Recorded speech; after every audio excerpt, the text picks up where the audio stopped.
A graça e a paz, irmãos. Eu sou o irmão Vitor, esse é o canal Como Diz a Escritura. Sejam todos bem-vindos em nome de Jesus. Como tema do vídeo de hoje, eu gostaria de trazer uma meditação de um assunto que eu estava estudando esses últimos dias. É sobre o profeta Balaão, filho de Beor. Você deve conhecer essa história, né? O profeta que foi chamado para amaldiçoar Israel, ao qual, quando ele está no caminho, Deus abre a boca da mula para repreender esse homem. Passagem muito conhecida, mas eu lendo esses dias e eu reparei uma coisa totalmente nova, uma coisa impressionante que eu não tinha reparado das últimas vezes que eu li. Tá? Eu gostaria de compartilhar com os irmãos. Você sabe que Balaão, né, no que ele foi, eu não vou contar a parte da jumenta e a parte a qual a jumenta fala com Balaão, porque eu acho que é uma passagem muito conhecida em relação a esse ponto. Mas eu vou trazer o que é mais interessante, tá? Do capítulo 23, você vai encontrar as profecias de Balaão. Balaão teve 4 profecias, a qual Deus manda, ele procura a vontade do Senhor, e Deus ele muda as palavras que eram para ser de maldição e torna-as em bênção. Isso acontece. Só que das 4 profecias, 2 se divergem das outras 2. Você vai entender o que eu estou falando. A partir do versículo 7 você vê a primeira profecia. Vamos entrar no capítulo 4. A partir do versículo 3, para a gente pegar o contexto. Números 23, versículo 3 diz assim: E Balaão disse a Balaque: Fica aqui em pé perto do teu holocausto, e eu irei, talvez o Senhor me venha ao encontro, e o que ele me mostrar eu te direi. E foi para um lugar alto. E Deus se encontrou com Balaão, e este lhe disse: Preparai 7 altares, e oferecei um bezerro e um carneiro em cada um deles. Então o Senhor colocou uma palavra na boca de Balaão e disse: Volta a Balaque e fala assim. E voltou para aquele, e eis que estava em pé junto ao holocausto, ele e todos os príncipes de Moabe. E ele proferiu seu oráculo, dizendo: Ele me trouxe, Balaque, rei de Moabe, de Arã, desde as montanhas do Oriente, dizendo: Vem, amaldiçoa-me Jacó, vem, denuncie Israel. Como amaldiçoarei o que Deus não amaldiçoou? E como denunciarei o que o Senhor não denunciou? Do topo das rochas eu vejo, das colinas eu contemplo. Eis que é um povo que habita à parte, não é contado entre as nações. Quem poderá contar o pó de Jacó, ou o número da 4ª parte de Israel? Morra minha alma, morte dos justos, e o meu fim seja semelhante ao deles. É engraçado que você vê aqui, né, que Balaão ele faz a sua profecia, né? Ele vai ao alto do monte se encontrar com o Senhor, e Deus ele dá essa profecia para Balaão. E ele, na hora que Balaque gostaria que ele amaldiçoasse, as palavras de Balaão são trocadas. Em vez de vir maldição, vem bênção. Porque ele diz: como eu vou amaldiçoar aquilo que Deus não amaldiçoou, né? E nisso Balaque se enfurece, né? Ele fica muito irritado.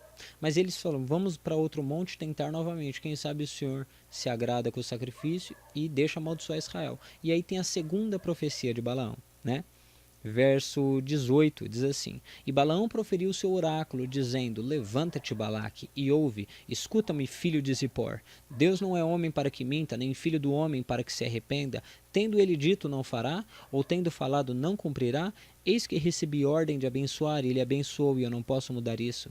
Ele não viu pecado em Jacó, nem observou a maldade em Israel. O Senhor seu Deus está com ele, e a aclamação de um rei está no meio dele. Deus que os conduziu do Egito está com eles, e com as forças do boi selvagem, porque não há encantamento contra Jacó, nem adivinhação contra Israel. Agora se dirá de Jacó e de Israel: o que Deus fez?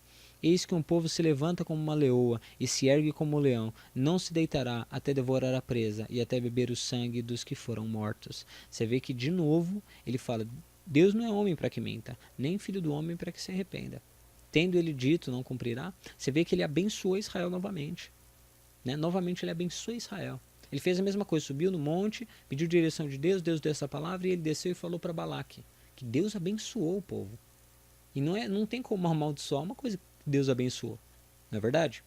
E nisso, agora o que é mais interessante, que Balaque fala de novo: vamos para outro monte, oferecemos sacrifício, quem sabe Deus se agrade e amaldiçoar Israel. Só que agora que fica interessante o negócio, né? A partir do capítulo 24, é isso que é a parte mais importante do que eu quero trazer para os irmãos. Olha só, no capítulo 24, versículo 1 diz assim: Porque Balaão viu que agradava o Senhor abençoar Israel. Ele não foi como antes para adivinhar, mas voltou o rosto para o deserto. Olha só, repara nisso.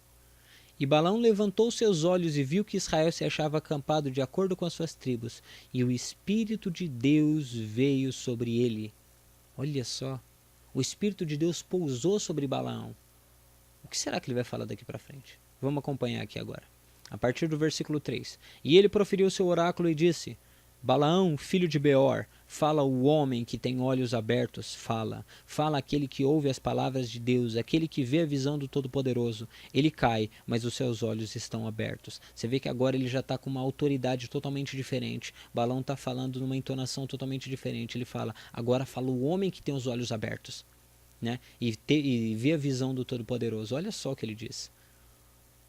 Quão formosos são as tuas tendas, ó Jacó, no versículo 5, as tuas moradas, ó Israel. Como vales elas se estendem, são os jardins à beira dos rios, como árvores de aloés que o Senhor plantou, como cedros para as águas.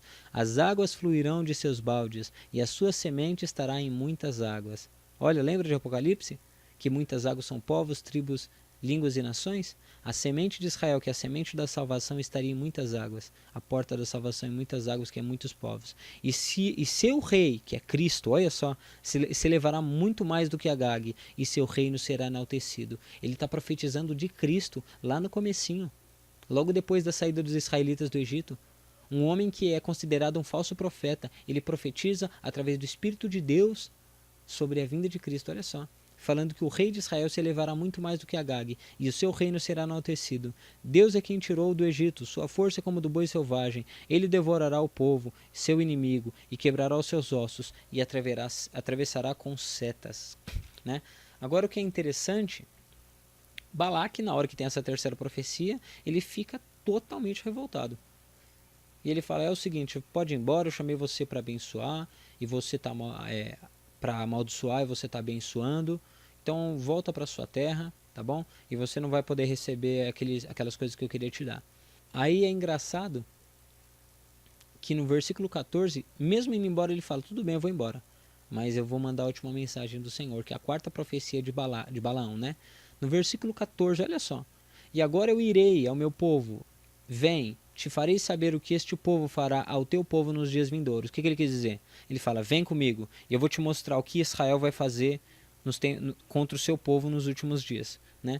E a quarta profecia de Balaão diz assim no versículo 15. E ele proferiu seu oráculo e disse, Balaão, filho de Beor, fala o homem que tem os olhos abertos, fala. Aquele que ouve as palavras de Deus fala, sabe o pensamento do Altíssimo e vê a visão do Todo-Poderoso. Ele cai, mas seus olhos estão abertos. De novo ele faz a mesma citação, falando que ele é um homem que está com os olhos abertos agora, guiado pelo Espírito de Deus. Olha a profecia que ele faz. Quero que os irmãos reparem comigo no versículo 17. Eu vejo, mas não agora. Eu observo, mas não de perto. Uma estrela de Jacó sairá, e um cetro de Israel se levantará. Aniquilará os limites de Moabe, e destruirá todos os filhos de Sete. Olha só, ele falando de Cristo. Uma estrela sairá de Jacó, mas ele fala, eu vejo, mas não agora. É um tempo distante que Deus revelou para ele sobre a vinda de Cristo. Olha só. Versículo 18. E Edom será o seu domínio, e Seir será domínio dos seus inimigos, mas Israel terá vitória. Mas um dominador sairá de Jacó, que é Cristo, e exterminará os que restarem da cidade. Olha só agora que é a parte mais importante. E ele viu Amaleque, proferiu seu oráculo e disse, Amaleque era o primeiro dos povos, mas seu fim será ruína. E ele viu os quenitas, e ele proferiu seu oráculo e disse, a tua habitação está segura e teu ninho está colocado na penha. Mas o quenita será arruinado, quando Assur, que é a Síria, te capturar. Ele proferiu seu oráculo e disse, ai, quem viverá quando Deus fizer isto? Navios virão das praias de Quitim, e eles humilharão Assur, e humilharão Eber, e também eles perecerão. E Balaão se levantou e partiu e voltou para o seu lugar, e também Balaque seguiu o seu caminho. Olha só, essa passagem em qual que ele fala no versículo 24 é a chave mais importante dessa passagem. Olha o que ele diz. Navios virão das praias de Quitim, e eles humilharão Assur, e humilharão Eber, também eles perecerão. Por que essa passagem é chave, irmão? Eu explico. Porque essa passagem que eu citei agora aparece, sabe aonde? Em Daniel. Nas profecias do profeta Daniel aparece, falando do anticristo, do chifre pequeno, fala que navios das praias de Quitim iam vir e entristecer o anticristo, iam atacar ele, né? E ali, quando ele fala daquelas visões de Daniel, muitos se questionam de onde vai vir o anticristo. Você vê que aqui ele cita sobre Assur, que é a Síria. E aqui já é uma indicação direta de onde o anticristo vem, né? Porque ele fala Aí você tem que somar juntamente com as outras visões de Daniel sobre os 4 animais, sobre a estátua, sobre o bode e o carneiro do capítulo 8, sobre as 70 semanas. Tudo isso é uma conexão só. E nisso, quando ele cita isso daqui, a gente percebe que aqueles que vêm das praias de Quitim, eles vão contra Assur, que é a Síria. Né? Eles vão contra a Síria. Isso nos faz entender muitas coisas. Lembra que Apocalipse diz que das 7 cabeças da besta, uma que foi ferida de morte e voltou? Essa que foi ferida de morte e voltou é o império da Síria. E através disso, desse estudo, a gente consegue perceber com clareza. Tá bom? Eu não vou aprofundar muito mais. Gostaria que os irmãos se inscrevessem no canal, deixassem seu like. Em breve eu vou fazer mais estudos e abordar mais profundamente esse tipo de assunto, inclusive escatologia. Tá bom? Fica na paz, Deus abençoe os irmãos, em nome do Senhor Jesus.